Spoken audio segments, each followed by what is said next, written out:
Combatentes do Norte da guerra. Como todo mundo já sabe, a famosa propaganda contra-ofensiva ucraniana falhou, né? E há acusações mútuas aí de parte a parte. A OTAN diz que é incompetência dos ucranianos, que eles não seguiram o plano, que eles deveriam ter atacado num lugar só em vez de diversas frentes. Os ucranianos replicam aí que eles não tinham condições de cumprir, né, o treinamento da OTAN, que era insuficiente. Bom, a verdade está no meio termo. Os ucranianos não deveriam ter diluído suas forças em diversos eixos de ataque, isso é inconteste, né? Já talvez não tivessem forças nem para, mesmo se concentrassem num único eixo. Talvez eles não tivessem poder de fogo para romper as linhas russas, mesmo que fizessem isso. Mas, por outro lado, o treinamento que a OTAN lhes proporcionou era insuficiente com relação à complexidade e à magnitude da tarefa, né, de romper linhas defensivas sucessivas e altamente fortificadas dos russos e com denso apoio de fogos.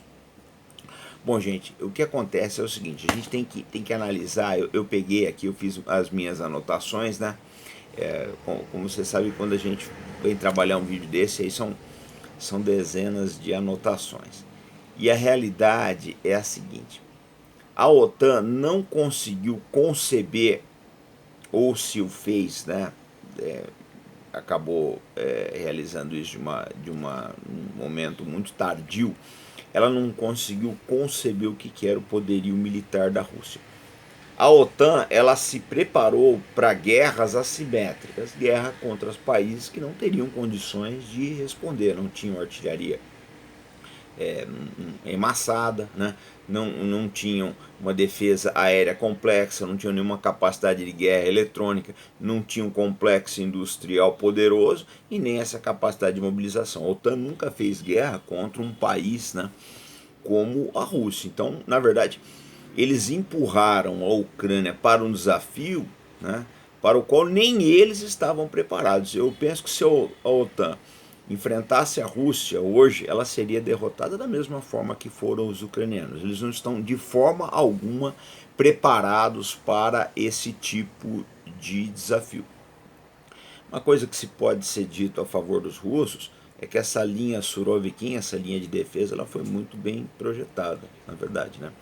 Abrigos bem construídos, trincheiras de comunicação, o design das trincheiras, ele dificulta bastante aí que você faça aí um direcionamento concentrado de fogos, né? Mas a gente tem que olhar também que no outro lado o treinamento da OTAN era pouco realista. Por quê? Porque há muitas regras de segurança com relação ao treinamento de militares da OTAN que acabam afastando o realismo das manobras. Isso acontece aqui no Brasil também, né? Todo cheio de regras aí. Você acaba perdendo muito aí, né, da aquisição da realidade por parte dos soldados. Mas eu estava vendo de um depoimento de um americano que ele foi lutar na Ucrânia, chegou a comandante de companhia lá, o que ele estava falando, pelo que ele falou dos ucranianos, o pessoal não estava chegando lá com o básico, né? O básico que eu digo aí é coordenação entre frações, estabelecimento de postos de vigilância, postos de escuta, que é o mínimo que a gente faz numa guerra. É o mínimo, é o básico, você estabelece, né? Postos de vigilância durante o dia, postos de escuta à noite, para saber fornecer um alerta antecipado, né, dos movimentos do inimigo. Parece que não se estava fazendo nem isso, pelo menos não no setor, né, que esse oficial aí atuou. E agora o que a gente nota também é o seguinte: não existe preocupação por parte de boa parte da liderança da OTAN com o sucesso dos ucranianos. Eles estão mais preocupados em incomodar e desgastar os russos do que praticamente com os sucessos dos ucranianos. E isso atrapalha bastante, eu não tenho dúvida disso. Se você não estiver comprometido com o sucesso da tarefa, dificilmente você vai conseguir a obtenção do mesmo, né? Então eu acho assim, eu coloco as coisas da seguinte forma. Foi uma falha enorme de ambas as partes, tá?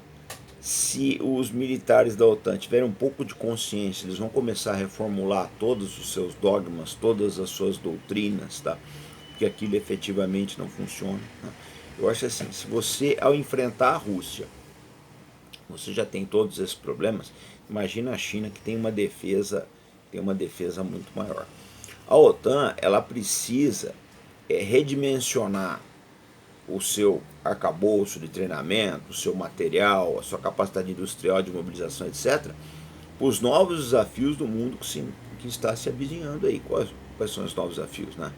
A China, a Irã, a Coreia do Norte, etc. São todos países aí que têm uma agressividade militar muito grande, dariam muito trabalho efetivamente para a OTAN.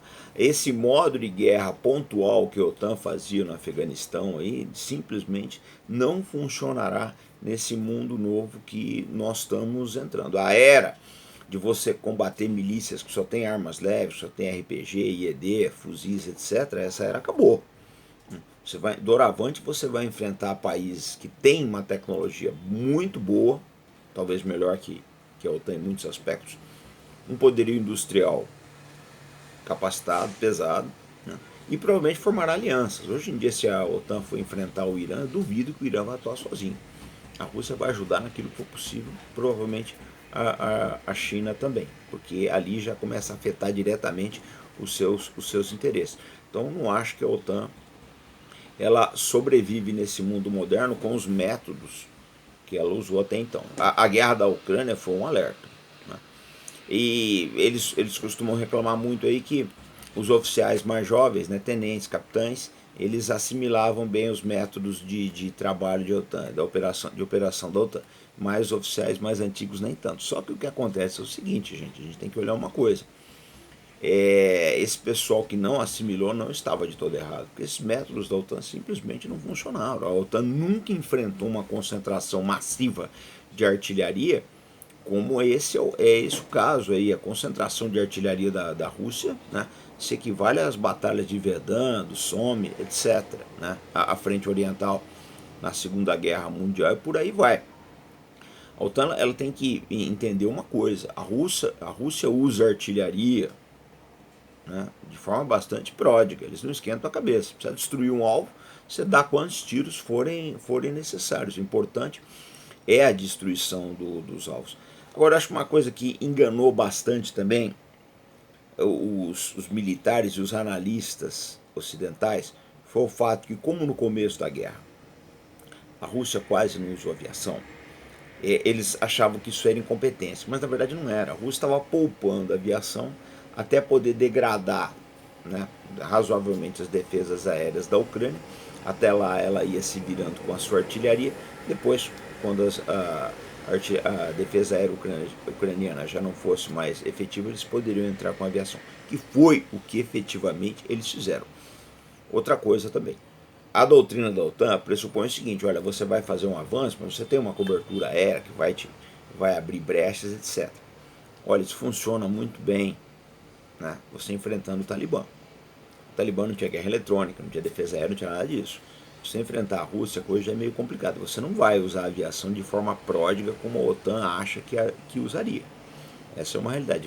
Para você usar essa aviação, você teria uma taxa de atrito muito grande. Não sei se os países da OTAN aceitariam, até porque a indústria de defesa, né, a base industrial de defesa da Europa e dos Estados Unidos, já se provou que não está preparada para lidar com a magnitude desses desafios. De modo que essa questão de quem estava certo, se a Ucrânia ou a OTAN, e eu já falo que há erros e acertos em ambos os lados, ela vai virar uma discussão durante muito tempo ainda. Mas eu penso que a OTAN precisa se reinventar, ela precisa olhar para essas falhas aí e ver o que ela pode fazer. E países também que seguem a metodologia da OTAN precisam olhar para dentro, olhar e pensar. É o caso do Brasil, muita coisa aí a gente copia da OTAN. E já se provou que isso efetivamente não funciona. Tá? Para o mundo que vem vindo aí, isso aí não funciona. Nós vamos ter uma guerra daqui para frente em que a simetria tecnológica entre os exércitos ela diminuiu muito. Se vocês duvidarem do que eu estou falando, é só olhar ver o que os Houthis estão fazendo ali no Mar Vermelho. Né? Você tem a marinha mais preparada do mundo, mais poderosa, mais moderna que a marinha dos Estados Unidos, e ela está praticamente impotente ante os Houthis. né, porque com todo o poderio da Marinha dos Estados Unidos, elas não conseguem convencer, né, as companhias de navegação a operarem no Mar Vermelho, e com razão, porque o risco é altíssimo, não há quem possa garantir que um navio, né, de custo milionário desse daí vá navegar indene aí no Mar Vermelho. Então esse é o panorama que nós temos hoje, tá? Essas acusações da Ucrânia contra a OTAN, eu acho o seguinte: por um lado, a OTAN, a Ucrânia é um pouco injusta, porque a OTAN deu o que podia dar, esvaziaram os estoques, essa que é a verdade, e morreu muita gente da OTAN ali, essa que é a verdade, isso não é divulgado, mas morreu. Agora, por outro lado, a OTAN também precisa dar suas razões para a Ucrânia, porque as técnicas e táticas da OTAN simplesmente não funcionam contra a Rússia. Então, eu digo sempre, os dois lados têm alguma razão, mas também têm suas falhas. Resta saber o seguinte: pelo que a gente vê, os ucranianos já entenderam qual é esse cenário. Já entenderam bem, mudaram muita coisa ali para poder sobreviver, né? Mas é preciso ver se a OTAN ela conseguiu entender, se ela vai admitir que ela precisa de mudanças para ontem.